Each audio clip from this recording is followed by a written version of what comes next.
Peace and love, my lovely people. It's your girl Karina. Welcome back to the channel. I am Karina, and on this channel, I really like to stress that I'm looking at things from my perspective, which means that I'm contributing to the conversation. And in today's conversation, we're going to discuss Lovecraft Country, episode 7 specifically. I am loving this show, but episode 7 was dynamite magic to me.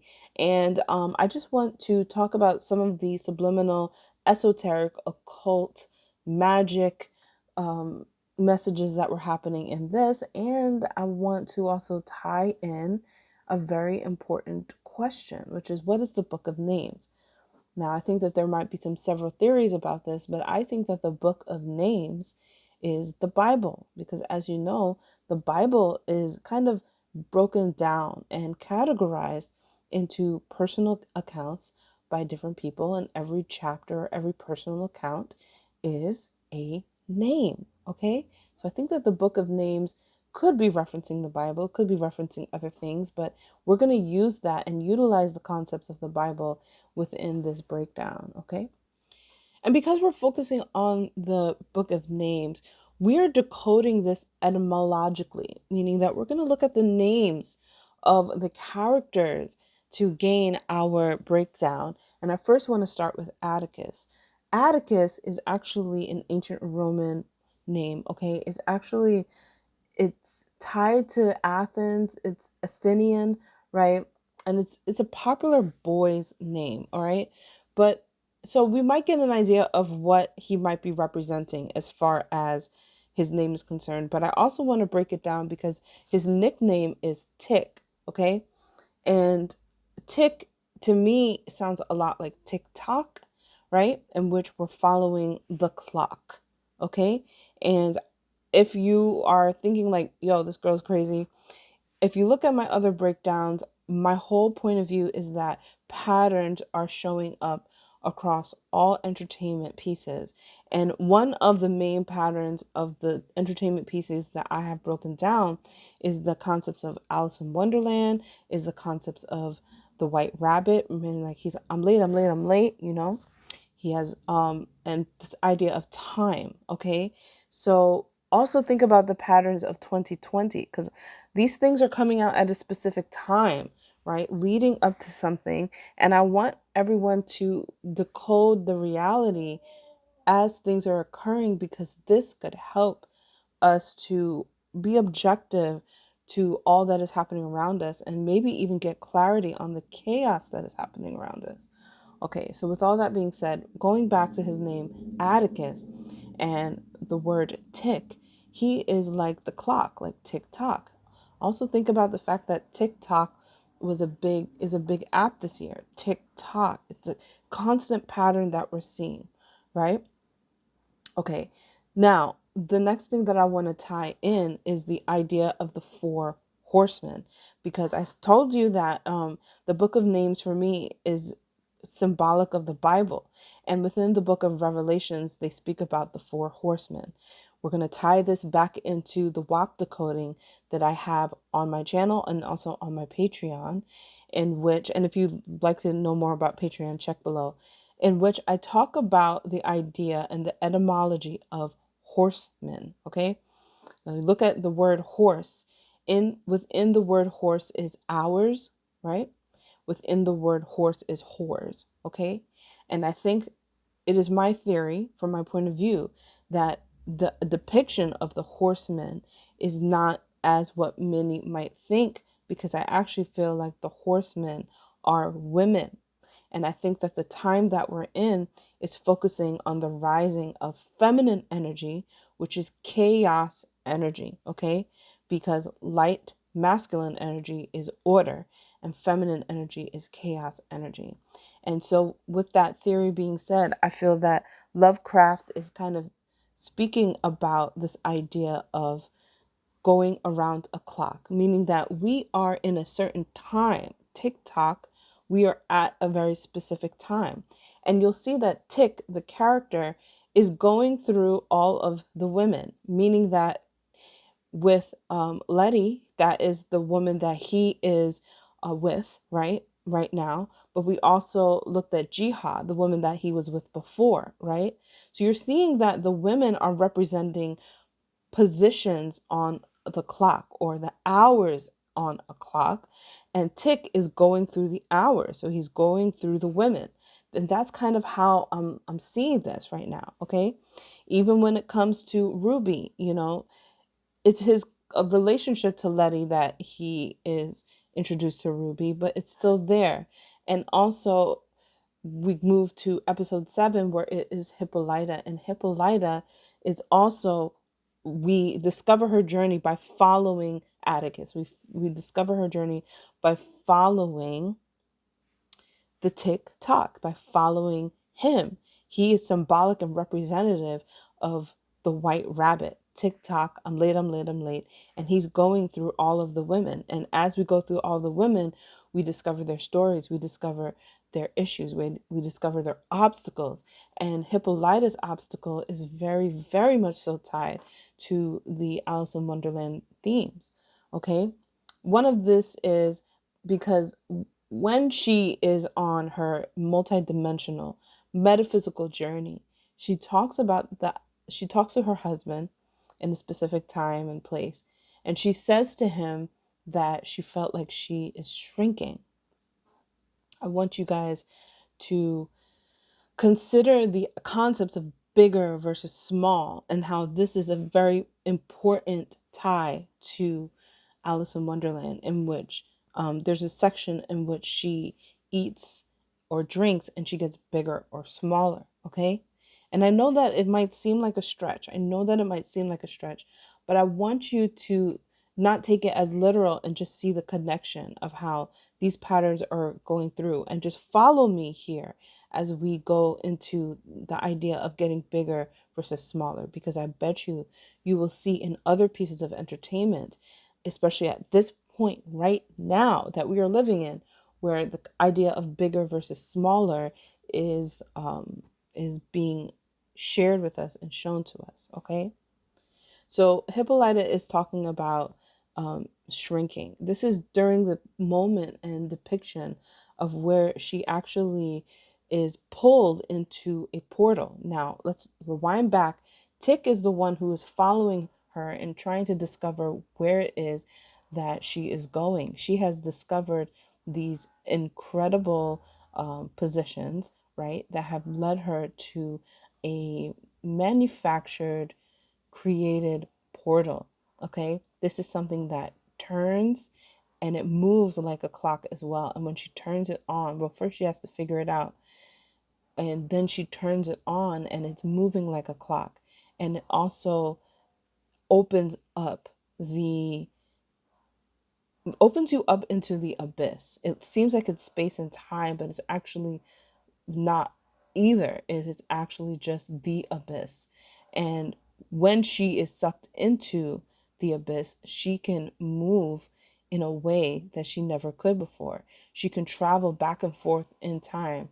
Almost that time doesn't exist, but that she is traveling to different places of time, but her her traveling isn't quite time travel. It's very bizarre, because in the abyss there is no real time.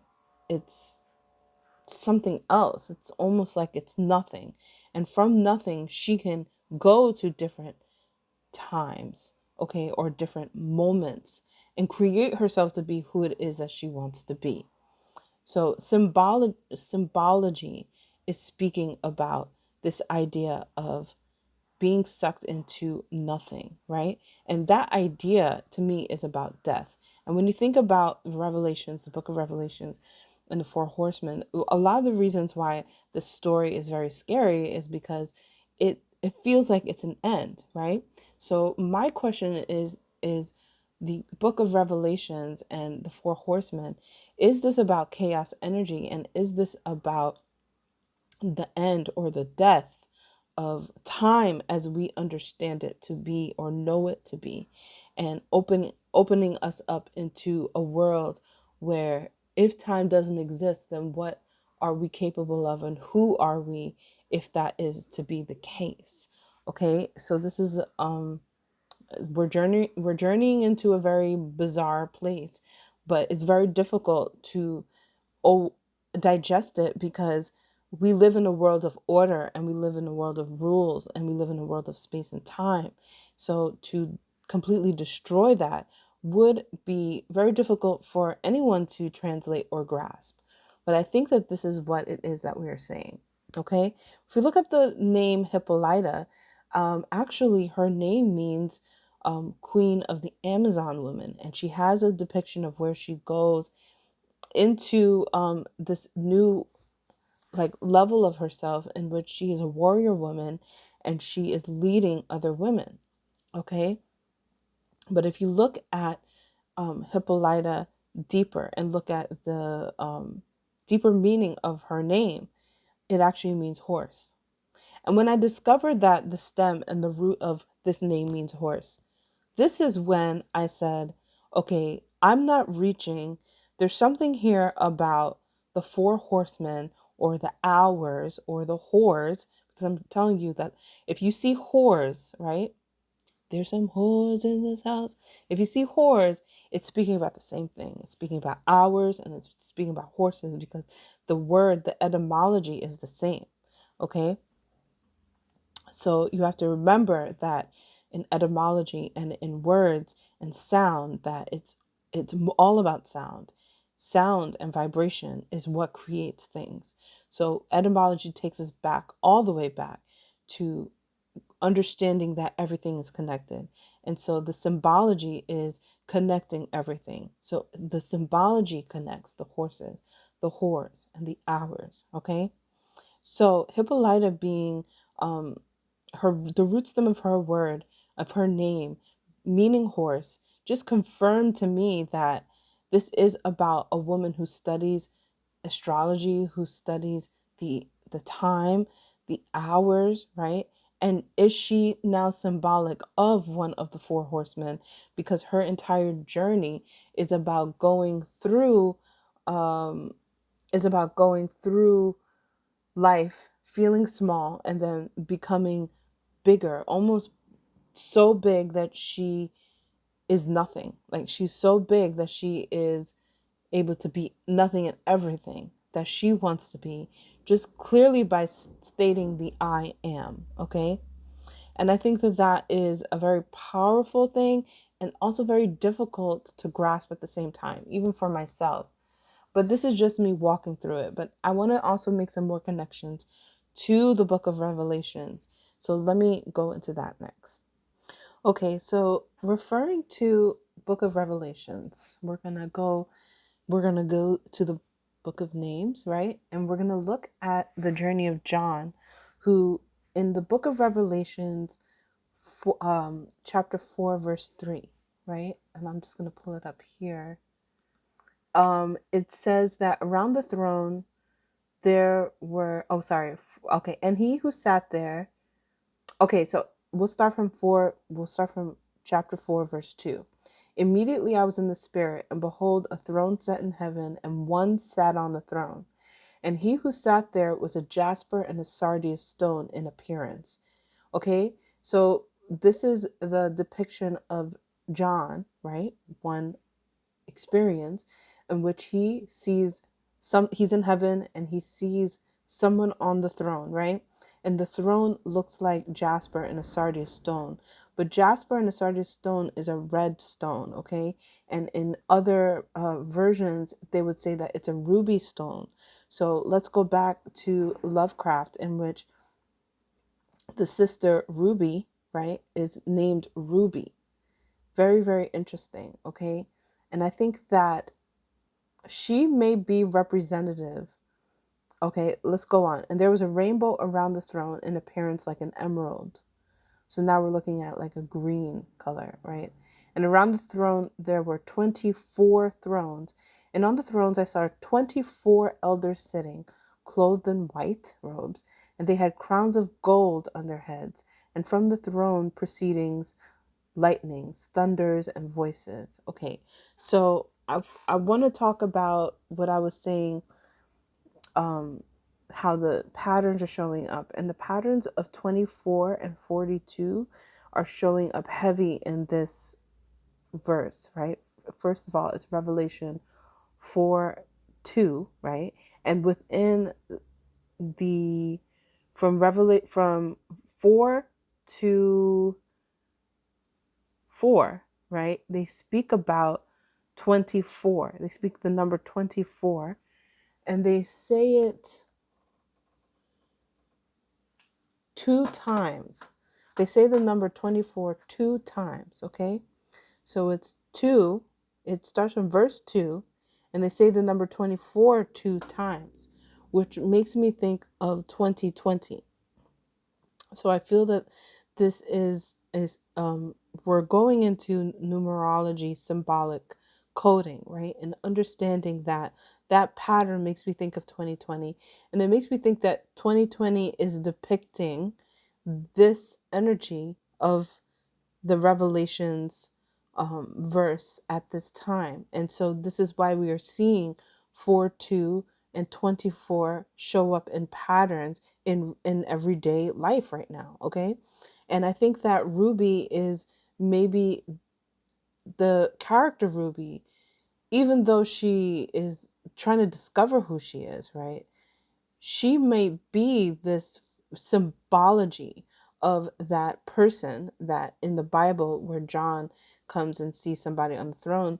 Maybe Ruby is depicting that, right? Maybe Ruby is depicting that heavenly one person that is on the throne. Okay. So all of that to say that Lovecraft is referring to the Bible from my breakdown. And it's very important to more than understand that we are using women as the symbology, as the face of the symbology of these Bible verses and of the story that is being told. Okay. There's more that I want to say. Okay, so going back to Lovecraft and Hippolyta's journey is that she is looking at this depiction of the planet, which they call. Okay, so the scale, which is really the orrery, is a depiction of the planets and stars as they're moving in relation to each other. So basically, Hippolyta, right, which is the queen of the Amazon women, which is also the idea of her being a horse or the hours, right? Because we just talked about that, is studying astrology. She's basically got her own chart that she's watching and see. She can depict the movement of all of the great planets and be able to recognize their relative positions and motions. Okay. Now, I want to also stress that in this journey of hers, she is studying a situation of having two sons. Two sons, okay? And which to me signals twins, like 2020, okay? And even when you look at 2020, like the number 2020, it looks like 2020. So it looks like two sons. But I want to talk about how she focused on the Virgo constellation. It's not in this one, but in a previous episode, she focused on the Virgo constellation. And I want to make this connection with Revelations chapter 6, verses 5 to 6. It says, well, specifically at the end, it says, then I heard what sounded like a voice coming from the four living creatures saying, 2 pounds of wheat for a day's wages, and 6 pounds of barley for a day's wages, and do not damage the oil and the wine. Okay. Now, we can, and many can, break this down in different ways, but I just want to make the connection that when I first read this, 2 pounds of wheat is connected to the Virgo constellation. So Hippolyta was studying the Virgo constellation, and in Revelation, it speaks, right? And this is after breaking the seals and discovering the Four Horsemen, that the creatures are saying 2 pounds of wheat, right? For a day's wages. Now, if you know astrology and understand how we read astrology, we would say that Virgo is ruled by wheat, right? Its symbology is wheat, but Virgo rules over the sixth house, which has to do with your daily work. So a day's wages sounds like the sixth house. So it sounds like we're within that hour, right? So there might be, and it says 6 pounds of barley for a day's wages. So it's basically repeating the same thing. The symbology of Virgo, which is barley or wheat, right? Grains, right? And then for a day's wages, again, speaking to the sixth house. Okay, so I want to think about the sixth house, right? And if you understand this, you may not. The astrology chart is also a clock itself, okay? The astrology chart is a clock itself, tick tock. And it can be broken down into hours as well, okay? Because wherever your sun is going to tell you where the hours are. If you want to know more about that, check out my course. I'll have the info below where I break that down, okay? So if you understand that the astrology natal chart, right, is also an hours, is also a clock. Then if we look at the sixth house, which is what is being referenced here through Hippolyta and focusing on the Virgo constellation and focusing on the sixth house. What is the hours? What is the hour of that time? Okay. Well, I can tell you that I'd have to start from the beginning of the clock. So I got to think about this. Hold on 1 second. Because I bet you I can find a chart that will do it. And I don't want to tell you guys the wrong hour frame that it would be, because I know that the seventh house would be 4 to 6, I believe.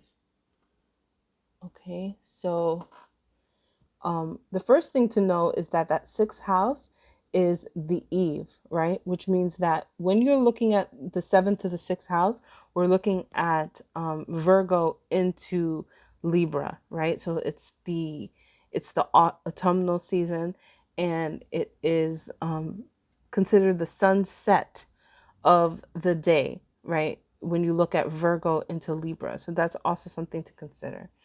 Now let's see if this is 7 to 9, 9 to 11, 11 to, because noon, right? Noon is at the top of the chart, right? And then every house is 2 hours.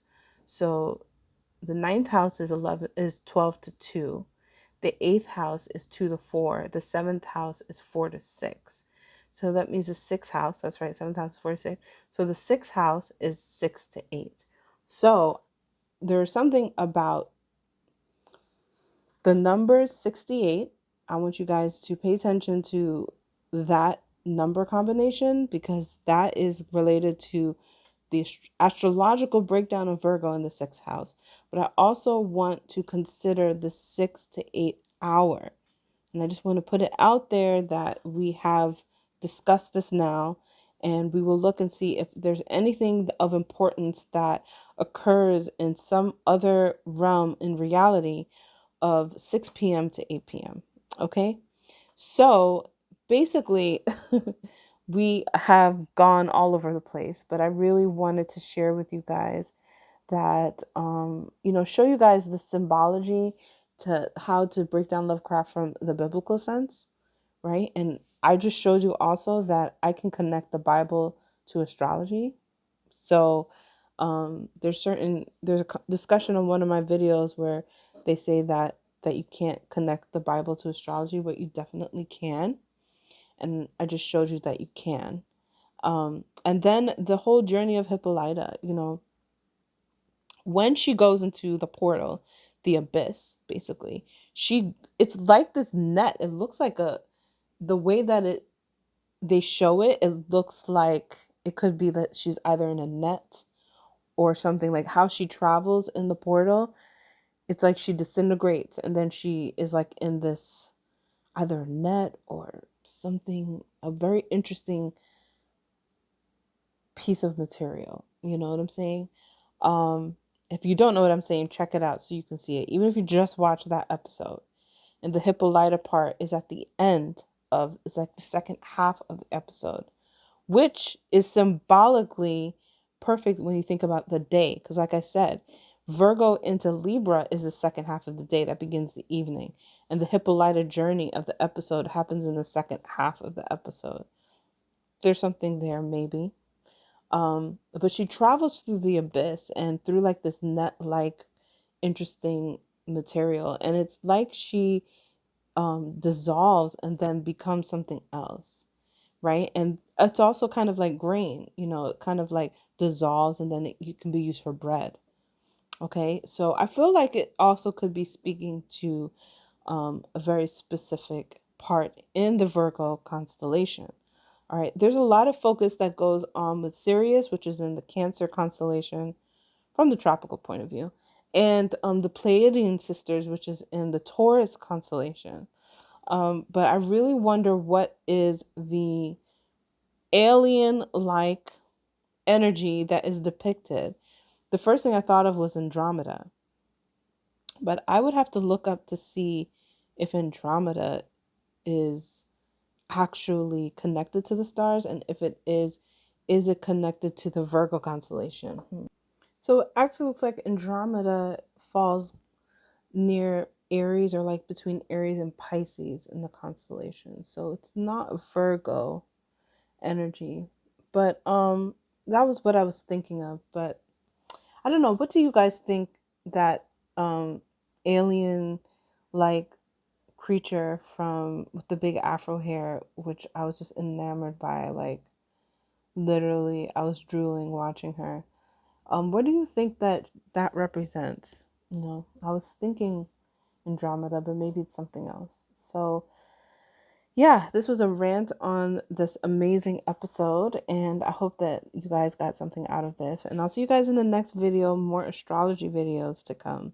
If you'd like to see more of my decoding, I actually have a lot more on my Patreon, so you can check that to get more info on me decoding things. Peace and love.